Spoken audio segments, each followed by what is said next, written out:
Hey y'all, I'm Marla, I'm Emily. and we want you to mansplain hockey elsewhere. Clearly, I'm We not are good at being all introducted. thrown off this week because Ashland is a busy little bee. We're super jealous because she got to go to Atlanta and watch our beloved Braves in person. And she's pulling mom duty this afternoon, and she just has 8,000 things going on. And then we also have a couple things going on, and just timing sucks. Busy So, weekend. women belong in sports, like my shirt says, but that also means we have to make adjustments. And so she's going to plug herself in after me and Marla record together today. And this might happen a few more times, especially during the summer. Things seem to heat up with just Literally. everything. We're Yeah, busy bitches. literally. Yes. It's busy, but we do have lives outside of podcasting. That's crazy, but we do. Um, so Ashlyn's going to review our standings for us this week. But all I want to say before she does that is when I checked this afternoon, the Canes were in first for the Central. Yay! So Did they stay? I they didn't look. stayed Longer than like 2 hours? barely, probably only because we're tied in points wise with somebody else, but because we got 1 point yesterday in our loss. Ah, there you So go. Well, yeah, freaking how many shootouts you guys did, you better get. They should just give you an extra point for the hell of it. yeah, because that was a lot of shootouts. So Ashlyn's going to review standings, and then yeah, so listen to her for that. So, speaking of busy weeks, the Penguins did the damn thing for the most part this week. They did lose on Tuesday to the Rangers. It was 4-8 game. It was not pretty. Um, the Rangers had 25 shots on goals, scored 8 times. Pens had 45 shots on goals and scored 4 times. So that tells you all you need to know about what's happening there. Um, Jari's save percentage was 636. He was actually only in for 40 minutes. Then they put no, I'm sorry. DeSmith was in for 40 minutes. His save percentage was 714, and then Jari went in 636 save percentage for 20 minutes. So, um, and I said last week that like it's the Rangers. They're far enough behind us. It doesn't matter. So I didn't get worked up about that loss. They're gonna have them, and I'd rather lose to the Rangers as opposed to the Caps or Flyers or anyone else that's like normally above us. So I'll take it. Not too bad. Thursday turned around for them. They won 5-2. Lots of goals by like Zahorna got another one. Rodriguez, Jankowski. Um, Better shot on goal percentage there, only 32, and they scored 5 times. So yay for improvements. And also they got power plays. They got 4 this power play goals this week. And Y'all are actually, apparently like the best in the NHL. yeah, since March 25th, uh, we're gonna turn into the Nationals. The Pens have the highest power play percentage. I swear I can talk today. Which it's 38.5, and that's the highest in the league. So awesome. I think it's That is the awesome. last 7 of 8 games they've got a power play goal. So keep that up because that's one of the things we've been harping on all season with all of our teams. So please keep doing that. And then Friday, the Devils, it um, at the end there was looking a little shaky, but they ended up winning 6-4.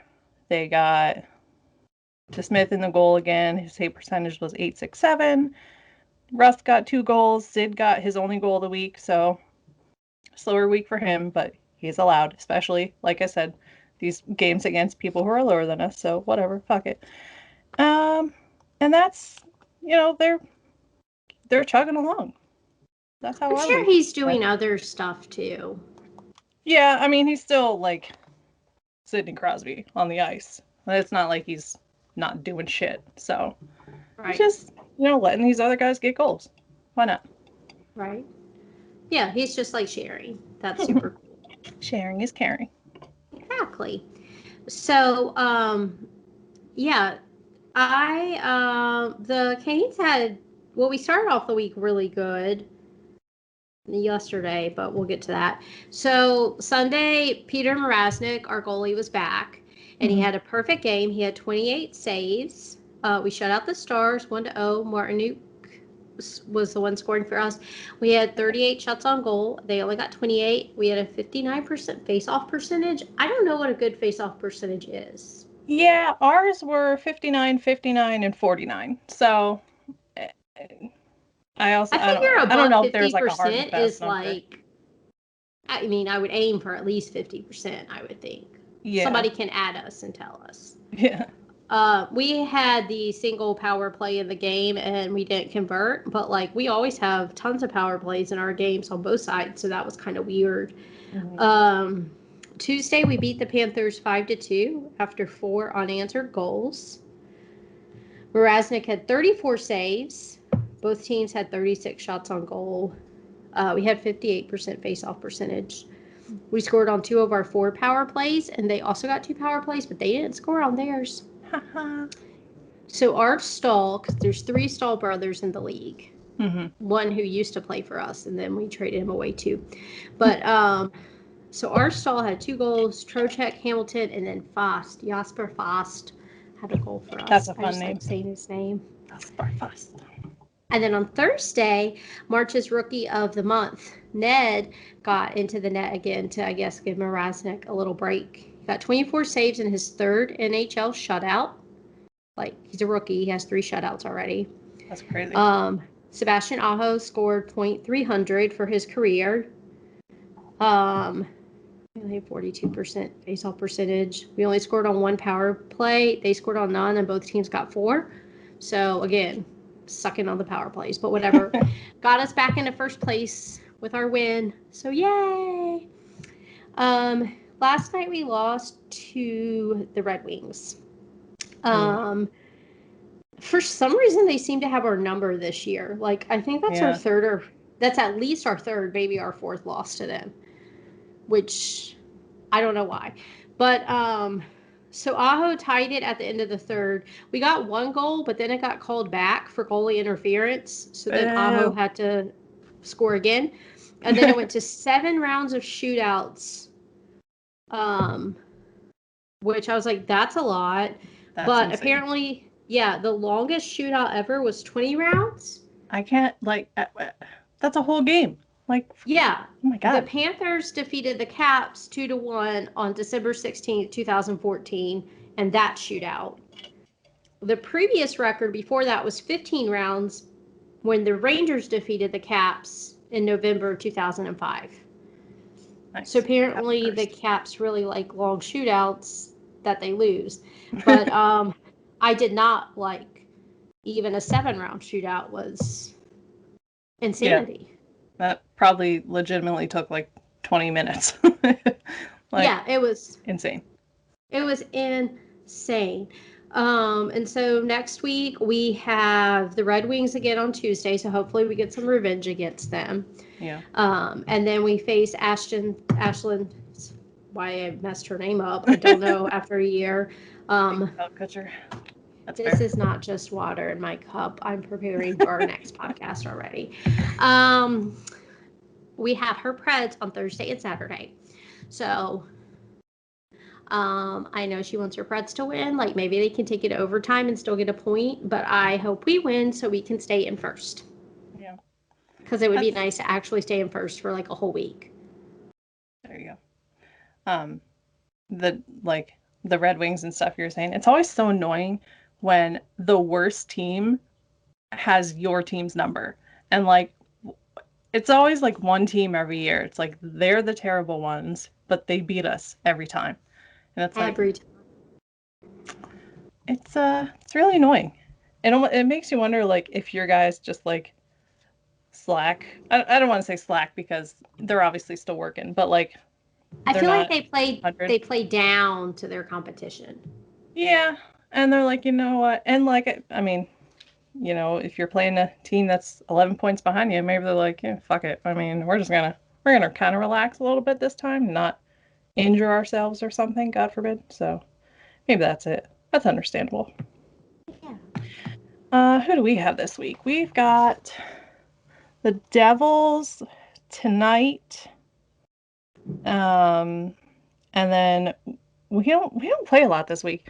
Devils tonight, then we play the Flyers on Thursday, which I believe is a makeup game. And then we don't play again till Saturday and Sunday. We play back to back. We play Buffalo. It's a weird schedule for a week. It's like Sunday, Thursday, Saturday, Sunday. Seems weird. I don't know what's going on there. But Maybe I, you'll need it a light week or something. yeah, and especially given the teams, I think it'll be another week like this one. Like other than like the Philly game, like obviously I hope we stomp them into the ice, but other than that, it's whatever. Not gonna raise my blood pressure over it. Yeah. I say that, but then I'll watch the games and be like, "Go on!" Screaming. Well, yeah, obviously, of course. That's how it always goes. So I get to teach this week, and the trade deadline is tomorrow, April 12th at 3 p.m. And I was looking up like what every team's going to possibly do, and I was reading about the difference between a UFA and an RFA, an unrestricted free agent and a restricted free agent.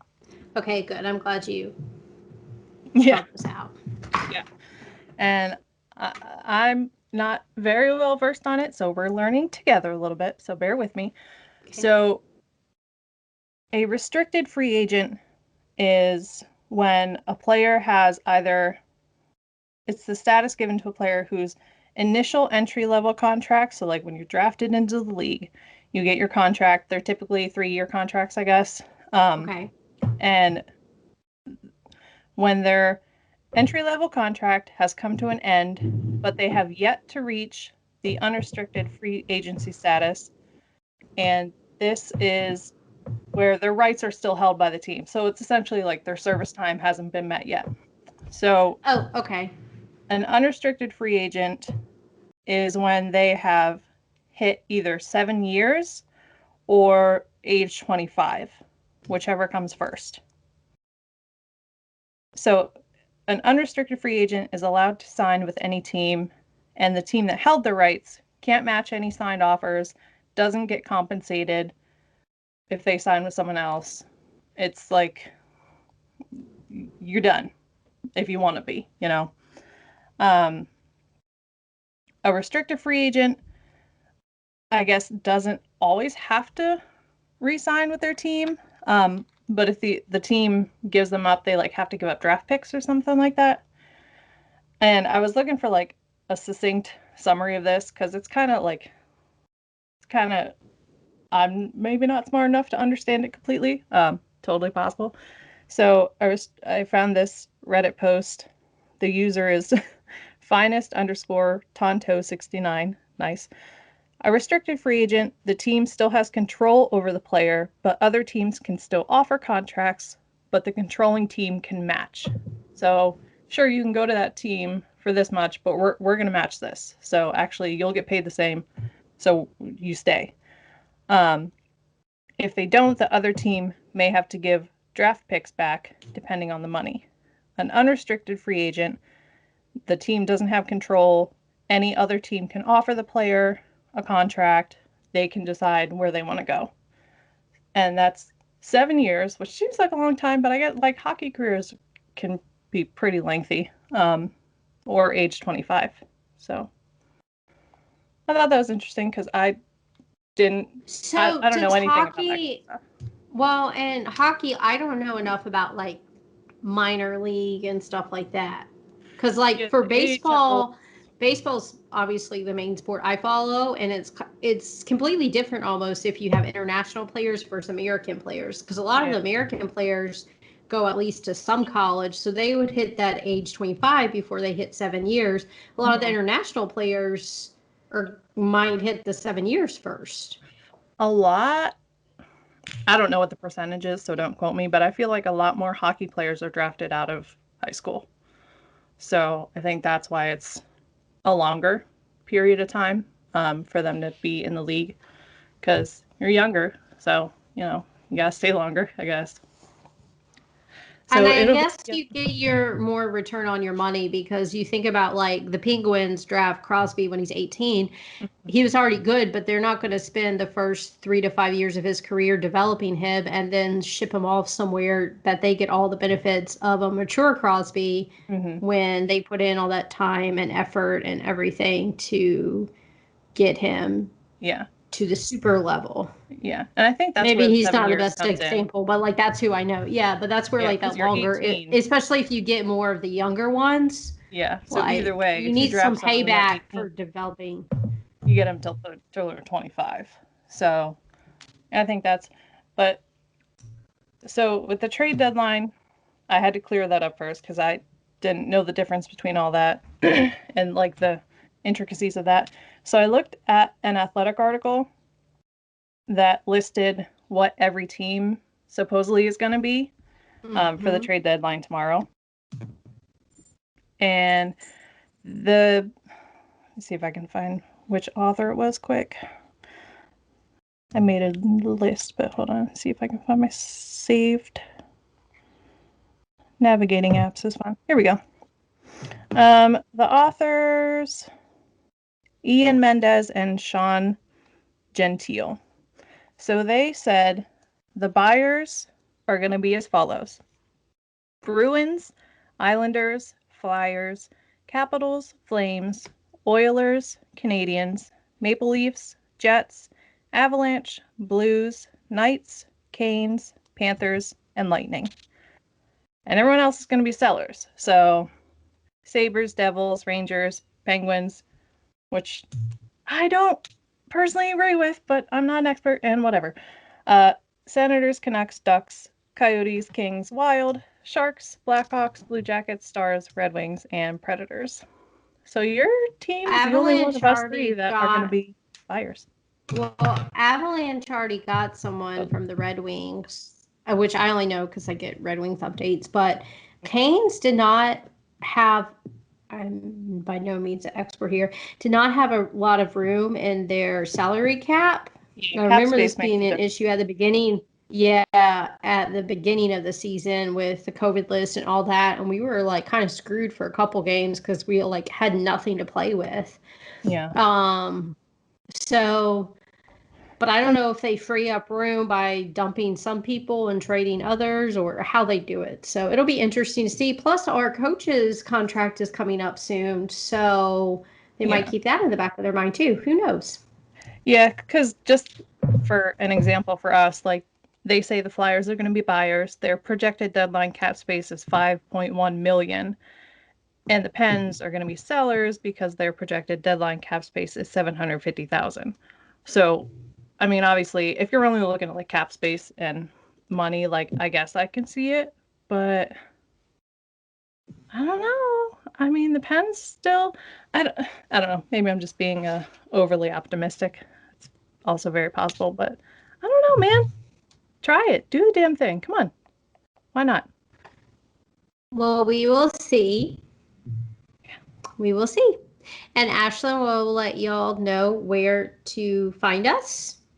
And hopefully you tune in on YouTube or podcast apps. Whenever we And get we'll there. have some trade information for you next week. Yes, I'm excited. Excited, scared. That too. That's my excited, scared face. It's a trepidation. Word of the week. Yes. Bye. We will see y'all next Wednesday. Bye, guys. Bye.